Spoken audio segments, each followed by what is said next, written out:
What is going on, everyone? My name is Andy. Welcome back to another FPL video. In this one, it's transfer tips for Game Week 30. So I'm going to go through some of the popular players being moved in and out of people's squads and discuss whether they are good moves or not, plus some alternatives that you could look at as well. So if you enjoyed the video, make sure to give it a like, hit that subscribe button if you haven't done so already. Let's get into it. All right, let's start off with Mo Salah. Very popular this week, over 300,000 transfers in already. And I think no matter what chip strategy you're on, it makes sense to bring him in because of how good Liverpool's fixtures are, not even including the double game week in 34, but the 4 game weeks before that. So they got Brighton at home this week, Sheffield United at home in 31, Man United away in 32, and then Palace at home in 33. So 3 home games in the next 4. It is worth saying that game week 31 week is a midweek game week, right? That's what I'm trying to say. So there is slightly quicker turnarounds, but actually for Liverpool, it's not too bad between 30 and 31. It's a little bit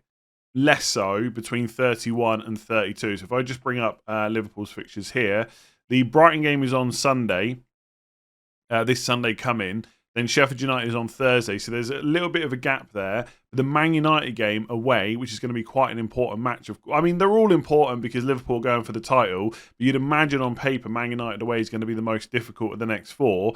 That's the following Sunday, so there's a little bit of a shorter turnaround. So I do think that Salah's minutes might be managed a little bit. I'm also interested to know, and we're not going to find this out, just how match fit he is at the moment, because in the FA Cup game before the break when Liverpool were playing against Man United, I think they were winning 2-1 when Salah got brought off around the 75th minute. There's no way that happens if Salah is fully fit. He always plays 90. So I do think they managed him even then in a game where Klopp certainly wouldn't have wanted to take him off. Now, obviously, since then, we've had the international break. Salah hasn't been playing football or anything like that. So I'm sure that has helped. But I still think his minutes might be a little bit lower than we're usually accustomed to with him. Do I think that's enough to not bring him in? Absolutely not. I think most people should be looking to get him into their teams, if not this week, then next week. And I think he probably is one of the best captain options. He's certainly the best captain option in 31, unless you think he could get brought off in like the 50th minute or something like that. I don't see that happening. In game week 30, you've got players like Son against Luton at home. But if you had Salah, he's probably the one to go for. So great option to bring in. I'm sure you don't need me to tell you that. The biggest question really is, do you do it for a hit, right? How many hits how many hits is worth it to get him into your team for game week 30? I think a -4 is okay, but if you're starting to go to -8s, I'm not so convinced about that. And it will also depend on who you're taking out as well. For a lot of people, you might be looking to take out Ollie Watkins next week because of the Man City away fixture. Is it worth taking him out for a -4 this week against Wolves at home? Not necessarily, right? So it's not going to be fun to not own Salah in game week 30, but for some teams, it's going to make more sense to do that and then bring him in game week 31 instead. So I can tell you for my own team, I've got Palmer, Fernandes, Son, Saka playing with Haaland, Watkins, Solanke up front. And obviously, I'll talk about this a bit more in team selection. If I could do Foden and Fernandes out to Salah and I think Sarabia, right? If I could do that for a -4, I'd be quite interested in that because obviously Wolves are going to double in 34 as well. And I'm not free hitting because I've already used it, as you might have seen. Absolute disaster. But I'm 0.1 million off that, and it's not worth a -8 to get that money. And there's no other midfielder that I want to bring in instead. So my only other option would be to keep Foden and do Fernandes to Salah, and then fund that by getting rid of Watkins, right? Which I can afford to do, but it doesn't feel right to take Watkins out for a -4 when I'm kind of okay with captaining Son. I might change my mind by the time I get to the deadline, but that's how I feel about it right now. So if you've got a nice -4, where you're taking someone out from your front line that you don't really need, or you're swapping 2 midfielders, fair enough. But for a -8 or anything like that, where you need to fund it with a third player, I think I'd just wait until game week 31. Is Salah great against Brighton? Of course he is.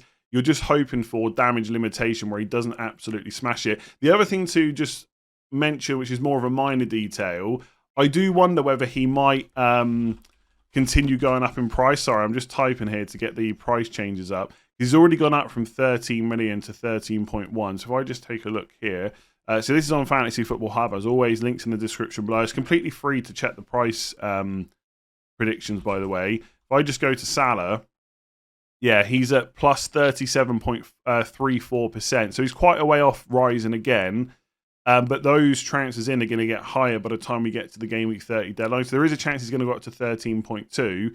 And then who knows next week if he smashes it against Brighton. So I guess the main takeaway there is if you are going to delay it, take a look at what buffer you've got with price changes. Because for my -4 next week to get him, where I'm going to transfer out a third player to fund it, I've got loads of money spare, so it's not really an issue. That might be different for you. Last thing, if you are going to try and put this transfer off to game week 31, because it is a quick turnaround, so it's a Saturday deadline this week, it's Tuesday deadline for 31, there is maybe more scope for making early transfers. You're still taking a risk before you get the press conferences and stuff like that. But it doesn't even matter because Liverpool are playing on Thursday.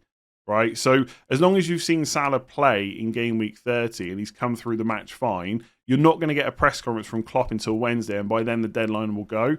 So there is more scope to make an early transfer. So if you're worried about being priced out in game week 31, it's maybe not so much of an issue. But if you can get him in this week or you're wild carding, then absolutely he would be in my team because Brighton home's a decent fixture, and then obviously you follow that up with a great one against Sheffield United as well.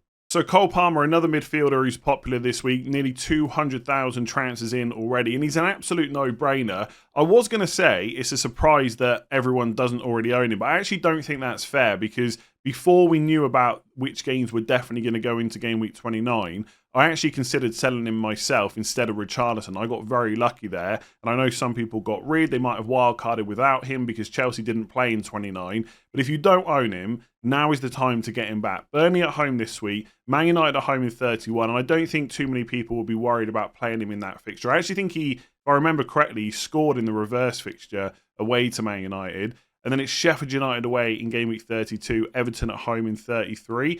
It is Arsenal away in 34. The only chip strategy where maybe having Chelsea players is a bit of an issue is if you're bench boosted in game week 34, because Arsenal away is one of the toughest games you're going to get all season.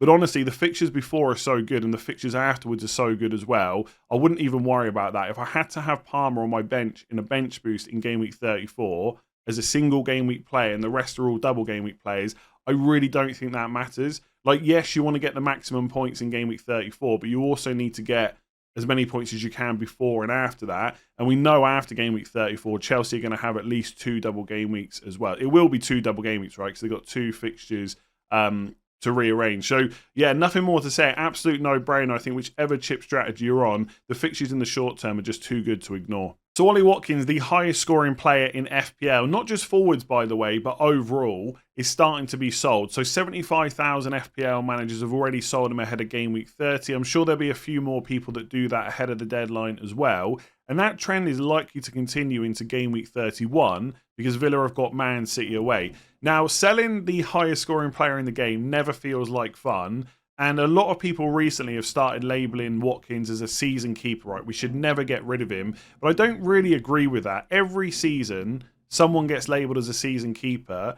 But actually, the amount of players you keep all the way through is never that high because fixtures, injuries, doubles and blanks will always dictate what moves we want to make. And in the forward line, there's only 3 spots. One of them is usually going to be filled with Erling Haaland. So you've only got 2 more. Now, I don't for one second think that Watkins is a player you need to rush out of your team. Wolves at home is a perfectly good fixture. They also have Brentford at home in 32 and Bournemouth at home in 34. The problem is that City game away in 31 and Arsenal away in game week 33. They are the 2 of the toughest games you're going to get all year. And I just don't think it's worth carrying him through those games, especially when there's other players with better fixtures that are also going to double in game week 34. And for some people, Watkins is going to be the make weight to get Salah in. They're going to drop him down to a Muniz or maybe Mateta at Crystal Palace, someone like that. And that's going to give them the funds to bring Salah in. So I do think Watkins' time in our squad is starting to come to an end. It's just about when you get rid of him. Like I said earlier when I was talking about Salah, do you need to take Watkins out for a -4 before Wolves at home? Probably not. I think in that situation, if you're considering it, the midfielder you're taking out would have to be pretty bad. Now, some people might look at my team and think, well, you're taking Bruno Fernandes out for a -4 and getting Salah. That's probably worth it. But I still think it's close because I'm more than happy to captain Son.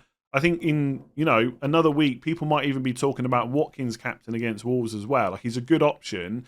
So I just don't really want to do it for a -4. I don't think it's a bad thing to consider. Some of you might have already done that. That's fair enough. If you really want Salah and you want to captain him, go ahead. But I think for most people, you can keep him for Wolves at home. Some of those transfers out are probably going to be wildcard transfers as well. And I absolutely would not have him on wildcard. I think there's 3 better picks that you can go for. But he is an interesting one, right? Because I heard James on Planet FPL say this on their podcast when I was listening to it this morning. And I fully agree. Once Watkins goes, he probably doesn't come back into our squads for the rest of the season. Maybe in game week 34, if you're free hitting and you want a single game week forward with Bournemouth at home, you could go for Watkins. But if you're only having one single game week forward, you're probably going to choose Haaland, right? And I just think with the games they've got in the short term and then the amount of double game weeks after 34, coupled with the fact there's only 3 forward spots, Watkins probably doesn't come back, which feels a bit weird. But I think it's the right move to sell him soon. I just don't think it necessarily has to be in game week 30. In terms of which forward to bring in if you're looking to fund Salah, I'm going to talk about Muniz in a second. You know, I don't think I would go out of my way to do Watkins to Isak this week or Watkins to Darwin Nunez unless you need the money for that move to Salah. I'd rather have Watkins in game week 30 and then decide which of those other 2 to get in game week 31. So with his 2 goals against Spurs in game week 29, Rodrigo Muniz is very popular ahead of game week 30, over 165,000 transfers in already, and I think that will continue because Fulham have got Sheffield United away this week and Forest away next week. Plus, Muniz is on 7 goals in the last 7 games. So his goal scoring form is great. He's also got the underlying numbers to back that up. So I was looking on Fantasy Football Hub. It's 0.48 expected goals per 90 and 0.08 expected assists. Now, will those numbers continue for the rest of the season into next year? We'll have to wait and see. But I do think it's promising, right? It's not that he's just fluked 7 goals. He's played really well for Fulham. He's getting the minutes. The numbers look good. You know, is he going to go and score 7 in the next 7? Probably not. But he's going to score more than enough to warrant that 4.6 million price tag. So I definitely think you could say he's the best enabler in FPL right now. I don't think many people would argue with that. And he looks like a good transfer in. Is he a good long-term transfer for anyone looking to bench boost in game week 34 or 37? Possibly not quite so good in that scenario because Fulham have Liverpool at home in 34. And in 37, if I just check here, it's Man City at home. So 2 home games, but against tough opposition. Now, I don't think that's necessarily the end of the world, depending on what chips you've got and how many transfers you have to kind of set everything up. Obviously, in an ideal world, when you bench boost, you'd have double game week players. But you might not have the chips or the amount of transfers to do that. And obviously, you still need to pay attention to the points you're getting outside of those game weeks as well. So if getting Muniz in now not only gives you a good option for game weeks 30 and 31 with Sheffield United away and Forest away, but also gives you the money to make all the other moves you want, which are going to net you a bunch of points as well, then I think having to play him on the bench boost against Liverpool or Man City is not really the end of the world. So you'd have to look at your own squad. For me, as someone that's going to dead end into 34 and then wildcard out of it, I wouldn't be surprised if I don't own Muniz for the whole season, but that's on my chip strategy. Yours might be slightly different. You might not have any chips left at all, in which case you get a good enabler with fairly good fixtures for the rest of the season. And, you know, if you don't need to play him because you've got 7 other attackers, then great. But if you do have your bench boost, I just think about that maybe a little bit more. But in general, Fulham's fixtures outside of Liverpool, Man City in 34 and 37 aren't bad, right? So Sheffield United away, Forest away, like I've already said. In game week 32, it's Newcastle at home. 33 is West Ham away. 35 is Palace at home. 36 is Brentford away. And 38 is Luton away. So there are 5 away games in there, but most of them are against pretty good opposition. So overall, I like him, right? You're probably not going to see me bring him into my squad because I don't feel like I necessarily need him, but I haven't completely ruled it out. The other player that I'm looking at, by the way, who I think I've already mentioned in this video, is Mateta, right? And don't get me wrong, with how many goals Muniz has scored recently, he's probably the one to go for. But Mateta keeps getting minutes, right? He's played 79 minutes plus in every single game since game week 17. And look, the next 4 fixtures are not necessarily amazing for Palace. Forest away, Bournemouth away, City at home and Liverpool away. But if I'm bringing him in, it's to enable Salah. And then Mateta would just become my bench option instead until game week 34, where they play West Ham at home and Newcastle at home. So I think which one of those 2 to go for, I mean, most people are going to go for Muniz because he's cheaper, right? And he's doing well right now. And I completely get that. And I understand it. And I wouldn't argue against it. But if it's someone that's going to sit on your bench mostly, I'd rather have Mateta than Muniz in game week 34 specifically. If you need to play him a bit more often before that, maybe you go for the Fulham man instead. But I'm not really... I'm not completely ruling Mateta out, even though he hasn't been... Let's have a look at his recent goals. Yeah, so he scored against Luton, scored against Burnley in 26, an assist against Everton. So he has got 4 returns in the last 6 matches. So it's not like he's been completely awful or anything like that. So I've got my eye on him. In terms of other forwards, kind of like 5.3 or below, like João Pedro, could be great because he's on penalties, but he's been injured now for a while, hamstring injury. Brighton's fixtures aren't that great either. Semenyo possibly, but for me, I'm already tripled up on Bournemouth. That might be the same for some of you. If not, I quite like Semenyo because it's Everton at home, Palace at home, Luton away, and then the double in 34. I think you could even make a case, if you're not tripled up on Bournemouth, that Semenyo might be, again, if this player is mostly going to sit on your bench just ready for game week 34, you could make an argument that Semenyo might be the better pick. I think it's turning into a situation now where people are probably already in the comments saying, why are you so against Muniz? I'm definitely not. I just think when you're considering 34 and the fact that most people have 8 attackers, someone's got to sit on your bench most weeks. And if that's going to be the case, I'd rather have someone with a double game week in 34 instead. That's just my opinion. Could be really bad as usual. Muniz is great. He's 4.6 million. But I think there are other options as well. Let me know below which forward enabler, if any, are you going for? Probably Muniz, right? So it's fair to say, since that hat-trick against Brentford in game week 26, Jarrod Bowen has been really underwhelming in FPL. He got an assist the next game against Everton in game week 27, but since then he's blanked against Burnley at home and Aston Villa at home, and that has caused over 130,000 FPL managers to get rid of him. And I completely get it, right? If you're on wildcard, there is no chance you keep Jarrod Bowen. The fixtures aren't that inspiring. West Ham aren't going to double before the end of the season. And if you're not wildcarding and you're just using transfers, he's probably one of the priorities to get rid of as well, especially if it's for Salah or Son or Maddison or someone like that with much better fixtures coming up. So that makes sense. I think you could even make a case to take a -4 for him. I will say, though, if you've got other fires to put out, I don't know if Jarrod Bowen's in that position that some people get to, where you feel like you've got to get rid of him at all costs. Yes, he hasn't done that great over the last 3 game weeks, just 1 assist. I think people were expecting much more, especially against Burnley. But the underlying numbers are still good. 0.34 expected goals per 90, 0.12 expected assists. He's scoring a goal every other 90 minutes, and he always plays 90 minutes as well. And look, on paper, the next 3, Newcastle away, Spurs at home, Wolves away, don't look great, but I don't think they're that bad. Newcastle defence has been terrible for a while. The Spurs game is at home, and the Spurs defence isn't exactly watertight, and I wouldn't see Wolves away as an awful fixture either.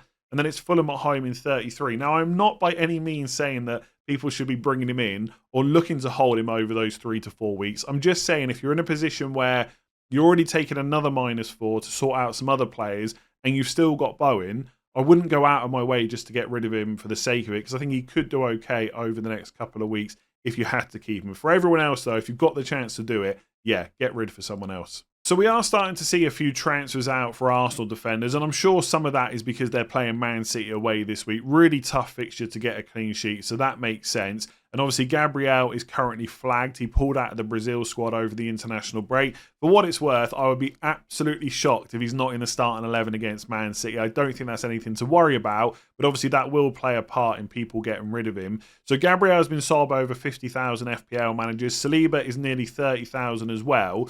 And I think as someone that's got double Arsenal defence, there's no massive need to get rid of them. But I think if you're on a wild card, or you're someone that doesn't have double defence already, there's no real reason to have more than one because of the fixtures they've got, not just coming up, but for the rest of the season. Now, for me, like as someone that's dead-ending into game week 34, there's no need to use transfers shuffling around the Arsenal players that I've got. Because they double in 34, I'm just going to keep hold of them. And look, Luton are home in 31, good fixture to play them in, I think. And then the double in 34 is more than good enough to play Arsenal defenders. Even though it's Wolves at home, Chelsea at home, the Arsenal defence has been the best this season, especially in terms of expected goals conceded, plus they're nailed, plus the goal threat as well. But outside of that, Man City away in game week 30, I would say no clean sheet. Brighton away in 32, tough to get a clean sheet. Villa at home, maybe just because it's a home game, but I would expect Villa to score in that. Spurs away in 35, again, tough. And we're not talking about who's going to win or lose these games. I'm purely talking about clean sheets. Will Arsenal beat Spurs away in 35? There's a good chance of that. Will they keep a clean sheet? I would say the chance is quite low. And then after that, in 36, it's Bournemouth at home. Again, good fixture. Then it's Man United away. I would expect Man United to score. And last day of the season is Everton at home. So if I'm looking at the remaining game weeks where I would want to play an Arsenal defender, it's probably 31 Luton at home, Dublin 34, Bournemouth at home in 36. If you've got room, because that might be a double game week and you might have Spurs and Chelsea defenders that week, even if they've got bad fixtures. And then Everton at home last day of the season. But who knows, right? Is the title race still open? Are Arsenal still in the Champions League? Maybe they rotate. So there's not actually a huge amount of fixtures where I think Arsenal defenders are great to play. Although it is worth reiterating how good that defence is. They can keep clean sheets in some of those tougher matches as well. But the overall point I'm trying to make is I don't think you need double Arsenal defence at the moment. I'm more than happy with it because of my chip strategy. And if you're on something similar, you don't need to get rid of them. But I wouldn't be looking to double up. And I think taking one or two Arsenal defenders out, maybe not two, because I think the Luton game is good. Villa's okay in 33 and the Dublin in 34. But only going through your wildcard with one of them, I think is fine. Just quickly on Ben White. He's been doing really well recently. And he is I'm just going to double check here. I think he's the top scoring.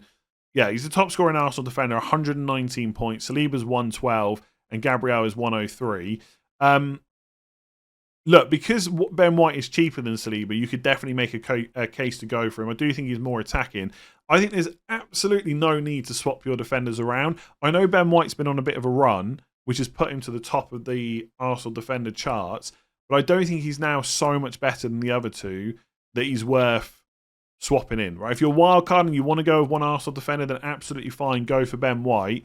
But I wouldn't be. I've got Gabriel and Saliba. There's no way I'm going to swap them to Ben White. I think a good thing to do as well would be to keep an eye on other players coming back to fitness, because maybe if there's other fullbacks that Arteta can play, Ben White might start getting subbed off a little bit earlier and stuff like that. I think given that they're in the title race and Ben White is easily first choice right back, means that's very unlikely, but it's a possibility. But either way, sure, if you want to go for Ben White instead of Saliba as a brand new purchase because he's a little bit cheaper, fair enough. But I still think Gabriel is the one. At 5.3 million, he looks to be absolutely nailed on. He's 0.4 million cheaper than White, 0.5 cheaper than Saliba. Good goal threat from set pieces. I think that yellow flag is going to matter. It's not going to matter at all. And like I said, there are still a few game weeks to play him in. So yeah, I've got double Arsenal defence, but I get why people are getting rid of him. I think going with one from now until the end of the season is fine. And to be honest, once you get past game week 34, there's maybe even less reason to have them as well. We'll see what happens, right? I might keep the double up for the rest of the season. Probably not, but you never know. If you enjoyed that video, make sure to give it a like. Hit that subscribe button if you haven't done so already. Rate 5 stars if you listen on podcast. And I'll be back tomorrow with a game week preview.